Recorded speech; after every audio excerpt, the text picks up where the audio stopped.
तो आज थोड़ी सी चर्चा इस बात पे कर लेते हैं कि साधना का, ध्यान का, जो हम बुद्धिस्ट मार्ग की बात कर रहे हैं, उस पर चलने का उद्देश्य क्या है। क्योंकि मुझे कुछ कमेंट्स आए और एक सज्जन ने ईमेल किया, बहुत इंटरेस्टिंग ईमेल है, लेकिन ऐसे बहुत सारे सवाल होते हैं। उन्होंने कहा कि वो किसी बाबा का बताया हुआ ध्यान कर रहे थे, बहुत बड़े बाबा हैं, अब नहीं है इस दुनिया में, लेकिन बहुत उनका नाम है, बहुत उनके लोग हैं जो ध्यान करवाते हैं आजकल। हालांकि वो इस तरह के ध्यान नहीं करवाते आजकल, तो कहते हैं थोड़ा बस म्यूज़िक लगाओ, डांस करो, बस हो गया, ध्यान हो गया, इससे ज़्यादा कुछ नहीं। लेकिन पहले कुछ करवाते थे। तो उन्होंने कहा मैं ध्यान में बैठा था और मेरे को लगा कि मेरे नाभि के नीचे से कुछ मांस ऊपर उठ रहा है और ऊपर ऊपर उठ रहा है, और कुछ देर बाद मेरी आँख खुल गई, फिर भी उसका मूवमेंट ऊपर की तरफ था, लेकिन उसके बाद फिर से ये नहीं हो पाया। एक और व्यक्ति, एक और लड़का मेरे पास काफ़ी साल पहले की बात है, किसी ने भेजा। इनकी प्रॉब्लम क्या थी, तो इन्होंने मुझे बताया कि मैं पहले ही ध्यान के शिविर में बैठा विपස්සना में, और भाई जी मेरे को तो ना मेरी कुंडलिनी जागृत हो गई। अच्छा भाई, और ऐसे ऐसे हुआ, और फिर मेरे में ना कुछ, मैंने देखा कि कुछ पावर्स आ गई। मैं तो वहाँ मेट्रो में सफ़र कर रहा था और मेरी नज़र एक लड़की पे पड़ी, और मेरे मन में विचार आया कि यार ये मेरे पास आ जाए तो अच्छा रहेगा, मेरे पास में खड़ी हो जाओ। भाई जी sir sir sir sir sir sir करके ना मेरे पास आ गए, तो मैं तो डर गया भाई जी अपनी वो देख के कि मैं तो जो इच्छा करूँगा हो जाएगा। लेकिन भाई जी फिर ना किसी की नज़र पड़ गई और किसी ने कुछ तांत्रिक से कुछ करवाया, और फिर तो मैं परेशान हो गया। अब तो फिर किसी ने भूत प्रेत भी भेज दी। बहुत लंबी चौड़ी कहानी है। 3-4 दिन मेरे पास रहा, मेरे को समझ ही नहीं आया मैं इससे क्या बात करूं। मैं कुछ बात करूं तब तक तो अपनी बात शुरू कर दे। तो ध्यान के बारे में बहुत सारी भ्रांतियां हैं, बहुत सारे मिसकंसेप्शंस हैं। ये हो जाएगा, वो हो जाएगा, ये पावर मिल जाएगी, वो पावर मिल जाएगी। बुद्ध ने भी पावर्स की बात की है, उन्होंने साइकिक पावर्स की बात की है, लेकिन बहुत आगे की बात है। जब आप चौथे ध्यान में पहुंच जाएंगे, चौथी समाधि में, जहाँ जिसको पतंजलि कहते हैं योगश्चित्त वृत्ति निरोधा, सारी वृत्तियों का निरोध हो गया, मतलब विचार खत्म हो गए, जो मन प्रसन्न था वो भी खत्म हो गया, जो ब्लिस थी बॉडी में वो भी खत्म हो गया, अब कुछ नहीं है, सिर्फ इक्वेनिमिटी है, समता में। तब जाके कुछ पावर्स आ सकती हैं, ज़रूरी नहीं है। वो कहते हैं सारे अनंत, यानी जो मुक्त हो गए सबके पास साइकिक पावर्स हों, ये ज़रूरी नहीं है। तो उस चक्कर में तो पड़ना ही नहीं है। एक महिला और आई, किसी ने मेरी तारीफ़ कर दी कि अरे वो बहुत बढ़िया साधक है, इंग्लैंड की कोई महिला थी, बहुत साल पहले। मैं किसी और कम्युनिटी में था, अभी किसी और कम्युनिटी में, तो बोली आपसे थोड़ा अकेले में बात करनी। मैंने कहा अच्छा जी करिए। फिर बोले अच्छा थोड़ा बताइए, अपने उसके ध्यान के अनुभव बताइए, एक्सपीरियंसेस शेयर करिए। मैंने कहा नहीं आपको ध्यान सीखना है? नहीं नहीं नहीं नहीं, आप एक्सपीरियंसेस बताइए। मैंने कहा मैडम मेरे एक्सपीरियंसेस से आपको क्या फ़ायदा होगा? नहीं नहीं, फिर भी मैंने कहा नहीं, उससे आपको कोई फ़ायदा, उससे आपको कुछ लेना देना है ही नहीं। हाँ आप ये कहते कि मेरे को ध्यान सीखना है, तो मैं सिखा सकता हूँ आपको। तो ये जो मिसकंसेप्शंस है ना कि हमको ये पावर मिल जाएगी, वो पावर मिल जाएगी, कुंडलिनी जागृत हो जाएगी। अब कुछ लोग कहते हैं भैया बुद्ध ने इस टर्मिनोलॉजी का उपयोग नहीं किया, वो कुंडलिनी की बात नहीं करते, वो किसी चक्र की बात नहीं करते। ये बहुत बात की डेवलपमेंट है कि 7 चक्र होते हैं और ये एनर्जीज होती हैं, और ये दुनिया भर का आप देखेंगे तो यूट्यूब भरा पड़ा होगा, और इंटरनेट भरा पड़ा होगा इससे। तो ये देख लेते हैं कि इस साधना का, इन ध्यान का उद्देश्य क्या है। 3 चीज़ें हैं जिसके हम बार बार चर्चा कर रहे हैं, शील, समाधि, प्रज्ञा। बस ये है। अब आप शील, समाधि, प्रज्ञा में बहुत आगे चले गए, कुछ रिद्धि सिद्धि आ गई, कोई बात नहीं, उसके लिए नहीं कर रहे। उद्देश्य वो नहीं है। उद्देश्य क्या है? उद्देश्य ये है कि हम अच्छा जीवन जी सकें, सुखी जीवन जी सकें, खुश रह सकें जीवन में, हमारे आसपास का वातावरण बढ़िया रहे, हमारे आसपास जो लोग हैं वो अच्छा महसूस करें, क्योंकि हम उनसे अच्छी तरह से पेश आएंगे तो वो भी खुश रहेंगे। उद्देश्य ये है। धीरे धीरे अपने मन के विकारों को दूर करें। हमारा गुस्सा कम हो, लोभ कम हो, लस्ट कम हो, काम वासना कम हो, मोह कम हो। उद्देश्य ये है। तो अगर आप इस उद्देश्य को लेकर चलेंगे तो फिर मार्ग बहुत आसान है। शील, 5 शील का पालन करना है, हिंसा नहीं करनी, चोरी नहीं करना, व्यभिचार नहीं करना, झूठ नहीं बोलना, नशा नहीं करना। बहुत आसान है। मतलब गिनाने में तो बहुत आसान है, करने में इतना आसान नहीं है, लेकिन इसका प्रयास करना है, रोज़ रोज़ प्रयास करना है। भाई मैं 5 शील को अपने ठीक रखूं, और अभी कभी टूट गया तो फिर से कोशिश करनी है कि मैं इसको ठीक रखूं। पहले तो ये समझ आ जाए कि क्यों रखना है। अब कई लोग कहते हैं क्यों करना है जी। सही बात है। तो इसलिए करना है ताकि कोई ब्लेम न रहे हम पे। जिसको कई लोग कहते हैं कि वो लागा चुनरी में दाग, मिटाऊं कैसे दाग, कहाँ लगा, कहाँ, कौन सी चुनरी में। जो आप अब आत्मा कह लीजिए, जो कॉन्शियसनेस कह लीजिए, उसको पाली में विज्ञान कहा, तो चलो आम भाषा में आत्मा कहते हैं। तो जो आत्मा पे दाग लगा हुआ है, दाग काहे का? दाग यही तो है। आप हिंसा कर रहे हैं तो दाग लग गया, चोरी कर रहे हैं तो दाग लग गया, व्यभिचार कर रहे हैं तो दाग लग गया, झूठ बोल रहे हैं तो दाग लग गया, नशा कर रहे हैं तो दाग लग गया। अब इसके अलग अलग डिग्रीज हैं। किसी ने किसी व्यक्ति की हत्या कर दी, आदमी की हत्या कर दी, तो डिग्री ज़्यादा होगी। किसी ने मच्छर मार दिया तो उसकी डिग्री बहुत कम होगी। तो वो अलग चीज़ है। लेकिन अगर आप इसको बिल्कुल प्योर रख सकते हैं तो आप क्या कर रहे हैं? जो पुराने दाग हैं उनको धीरे धीरे धीरे धीरे वो हटते जाएंगे, वो सही होते जाएंगे। ये कोई थ्योरी नहीं है। जैसे अद्वैत में है ना कि थ्योरी है कि हाँ बस उस मैं को देख लो, इंक्वायरी कर लो, कुछ नहीं जी, बाकी तो क्या है, शरीर कर रहा है। कोई कह रहा था कि कोई किसी संत के पास गया, द्वैती के पास, उन्होंने कहा जी मेरे से ये हो गया। उन्होंने कहा कौन कर रहा है? शरीर ने किया ना, तुम शरीर थोड़ी हो। मैंने किसी वीडियो में सुनाया था, एक वेदांती का बोले अपने दोस्त को बोलता रहा, तुम क्या हो, तुम क्या समझते हो, शरीर हो? नहीं नहीं नहीं, शरीर नहीं है, तुम तो विशुद्ध चेतना हो। बोले अच्छा, विशुद्ध चेतना हो।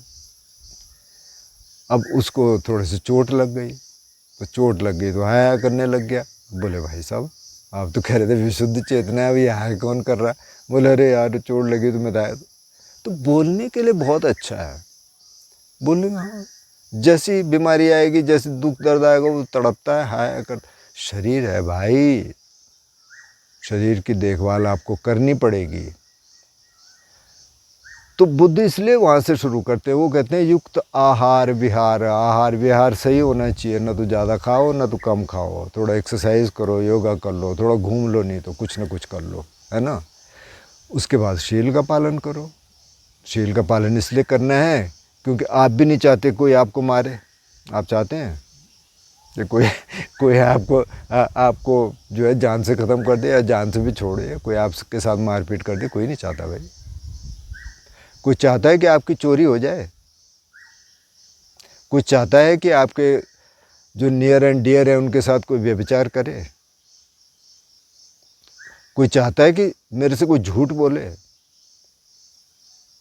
और नशे का थोड़ा सा ट्रिकी है, लेकिन आप ये चाहेंगे कि रोज़ कोई शराबी आके और तो आपके दरवाजे पे आके और आपको गाली वाली दे के चला जाए? आप नहीं चाहते। तो अगर आप नहीं चाहते कि आपके साथ ऐसा व्यवहार हो, तो आप भी नहीं चाहेंगे कि मैं दूसरे के साथ ये व्यवहार करूँ। ये तो सिंपल लॉजिक है ना, बिल्कुल कॉमन सेंस है। तो शील का पालन करता है, फिर समाधि का अभ्यास करता है। किसके लिए? ताकि मन को हम समझ सकें। मन के जो विकार हैं, विकार कहाँ हैं? मन में हैं, उनको धीरे धीरे कम कर सकें। वो अपने आप होगा, ऑटोमेटिक प्रोसेस है। जैसे ही आप ध्यान में थोड़ा सा गहरे जाएंगे, वैसे वैसे थोड़ा विकार कम होंगे, वैसे वैसे आप बहुत इजी व्यक्ति बन जाएंगे, जिससे लोग बात करने में अच्छा महसूस करेंगे। जैसे बुद्ध को कहा था सुवचोच, सुवचोच मतलब जिससे बात करना बहुत आसान है। कोई भी चला जाता था बुद्ध के पास, बंदे जी बात करनी, हाँ आ जाओ। कभी भी चल रहे हैं, रास्ते चलते कोई आ जाता था, हाँ जी। वो कहते थे यार थोड़ा सा अभी भिक्षाटन के लिए जा रहे हैं, कि नहीं नहीं जी अभी तो। वो देखते थे कितनी अर्जेंसी है, बात करते थे। और सेक्ट के लोग आ जाते थे, बात करते थे। किसी ने कहा ध्यान सीखना है, ठीक है जी, हर समय तैयार हैं। जब बुद्ध अपनी मृत्यु शैया पे लेटे हैं, बिल्कुल आखिरी क्षण है, और वहाँ लोगों की भीड़ लगी हुई है दर्शन करने के लिए। क्योंकि आनंद ने कहा कि कुशीनगर में थे तो आसपास के नगरों में भी कह दिया कि भाई बुद्ध आज अंतिम सांस लेने वाले हैं, तो जिसको दर्शन करने हैं, बाकी ऐसे नहीं कि उनसे बातचीत करो। बुद्ध लेटे हुए हैं, एक व्यक्ति आता है, आनंद कहता है हाँ जी दर्शन करके आप निकल जाए। बोले वो दर्शन करने के लिए नहीं आया मैं, दर्शन करके क्या मिल जाएगा मेरे को तो ध्यान सीखना है। आनंद कह रहे भाई ये अंतिम क्षण है, कुछ क्षणों बाद वो शरीर छोड़ देंगे, तुम क्या बोल रहे हो कि ध्यान सीखना है। और बुद्ध उस बात को सुन लेते हैं। वो कहते हैं आनंद आने दो आने दो। कोई व्यक्ति प्यासा है और कोई गंगा के पास आया और गंगा बोली नहीं नहीं आप नहीं पी सकते, आने दो, और उसको ध्यान सिखाया अंतिम क्षणों में। तो सुबचोच मतलब उनसे बात करनी बहुत आसान हो जाएगी। ऐसे नहीं कि बाबा जी बैठे, कोई बता रहा था कोई बहुत बड़े बाबा भी हैं, तो कोई बंदा नमः शिवाय नमः शिवाय नमः शिवाय लगा हुआ था, तो किसी ने बोल दिया भाई ये आप क्या। बोले नहीं नहीं बाबा जी का मंत्र है। बोले अच्छा जी। तो बोले आपको दिया हुआ है? बोले आपको दिया मतलब उनका ये है। नहीं तो बोले आपको पर्सनली दिया है? अरे क्या बात करते हो पर्सनली, ऐसे थोड़ी मिलते हैं किसी से। तो बोले आप उनके आश्रम में रहे? कि हाँ मैं तो बहुत टाइम रहा, मैं वॉलंटियर हूँ। तो बोले हाँ कभी आपकी बातचीत हुई, उनसे मुलाकात हुई? बोले क्या पागल है यार, उनसे बातचीत? और वो ऐसी बातचीत नहीं होती उनसे। वो तो बस अपना आते हैं, थोड़ा सत्संग देते हैं। उस समय अगर कोई किसी ने प्रश्न किया, वो भी सिलेक्टेड होते हैं पहले से। बोले अच्छा, तो आप मिल नहीं सकते भाई साहब। इतना अपना आभा मंडल अपने चारों ओर खड़ा किया हुआ है। तो बुद्ध ऐसे नहीं थे, तो कोई भी आ जाए बात करो। तो गाली देने वाले भी आ जाते थे, तो वो इजी हो जाएगा, क्योंकि वो बांटना चाहता है, शेयर करना चाहता है। मन के मैल सब निकल गया, एकदम निर्मल हो गया। तो ये सारा रास्ता वहाँ ले जाएगा, उधर ले जाएगा धीरे धीरे। ऐसे नहीं कि मतलब तुरंत 2 4 6 8 10 साल की प्रैक्टिस हो गया, आप कहे यार अभी तो मैल ही मैल भरा है तो कम नहीं हुआ, होगा धीरे धीरे होगा। आप प्रैक्टिस रखिए। तो उद्देश्य यही है। अब इसका जो मैं कहना चाह रहा था वो ये कहना चाह रहा था भाई, अगर किसी की कुंडलिनी जागृत हो गई, किसी का मांस ऊपर उठ रहा है, किसी के इस तरह के पैरानॉर्मल एक्सपीरियंस की बात कर रहा था, भाई उसके लिए मैं कोई गाइड नहीं कर सकता, क्योंकि मैं उसके लिए सक्षम हूँ ही नहीं। मेरे को खुद ही मेरी कुंडलिनी जागृत नहीं हुई, तो मैं दूसरे को क्या बताऊँगा कि क्या होता है। तो इसलिए उस तरह के सवाल लेके ना आए। हाँ ध्यान संबंधी सवाल, ध्यान कैसे करें, कैसे सही जीवन जिए, बुद्ध ने क्या कहा, जितना जितना मेरे को पता होगा मैं बता सकता हूँ, क्योंकि मैं एक साधक हूँ।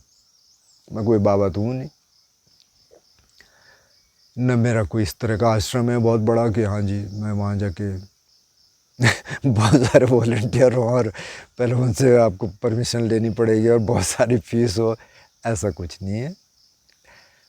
मैं साधक हूँ और साधना संबंधी जितना मुझे मालूम है उतना मैं गाइड कर सकता हूँ। लेकिन ये जो इस तरह के सवाल आते हैं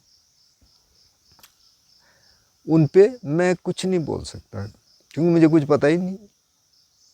बुद्ध कुंडलिनी की बात ही नहीं करते, कोई चक्र की बात ही नहीं करते। तो ये तो बाद के डेवलपमेंट है, बुद्धिज़्म में ये नहीं है। 21वीं में मुझे नहीं मालूम, लेकिन ये प्रैक्टिसेस हैं जो कि मिसलीड करती हैं। और कई बार जो कुंडलिनी के चक्कर में, आजकल एक कुंडलिनी योगा भी है, और आप थोड़ा इंटरनेट पे चेक करिए, थोड़ा रिसर्च करिए, कुंडलिनी की बात जो कर रहे हैं कि जागने की बात, 99% लोग कहते हैं कि उसके बाद हम परेशान हैं, बहुत परेशान, मेरी ज़िंदगी जीना ही दुर्लभ हो गया जब से हमने ये सब करना शुरू किया। क्योंकि पता नहीं है ना, किसी को पूरी चीज़ पता नहीं है। अब ध्यान भी दें तो और भी है, शिव डामर तंत्र में बहुत है, सांस का भी है और एक लाइन का है। अब उसके बाद क्या करना है ये पता नहीं है। तो बुद्ध ने पूरा सिखाया, पूरा एक्सप्लेन किया, पूरी व्याख्या की, अभी मौजूद है, क्या क्या स्टेजेज आती हैं सब कुछ मौजूद है, लिखा हुआ भी है। प्रैक्टिस करने वाले लोग हैं, हज़ारों लाखों की संख्या में पूरी दुनिया में प्रैक्टिस कर रहे हैं, उनको फ़ायदा हो रहा है ज़िंदगी में, ज़िंदगी उनकी बढ़िया हो रही, पहले से ज़्यादा खुशी है। तो मार्ग ये है और ये इसका उद्देश्य है। तो इसलिए ये आलतू फालतू के जो सवाल हैं कि ये वो किसी और बाबा के पास जाएं जो इस तरह के सवालों से डील करते होंगे। हमें भाई हमारा एक्सपीरियंस ही नहीं है तो हम क्या डील करें उससे। तो मैं ये कहना चाह रहा था कि उसका उद्देश्य है खुशहाल ज़िंदगी, और उसके लिए जो टिप्स दे सकते हैं वो देंगे। कभी कोई गाइडेड मेडिटेशन, कभी कुछ वीडियोस बना देंगे टाइम टाइम पे जब कोई लोग पूछेंगे तो ये कर सकते हैं, बस इतना ही कर सकते हैं। तो आपसे गुजारिश है, फिर भी ऐसे सवाल आएंगे, लेकिन गुजारिश है कि अगर आप ये देख लें तो इस तरह के सवाल अब हमसे तो न करें। बहुत सारे लोग होंगे, मुझे मालूम भी नहीं है, मैं ज़्यादा देखता भी नहीं हूँ और चीज़ें, तो आप देख लें और उनसे ये सवाल कर लें।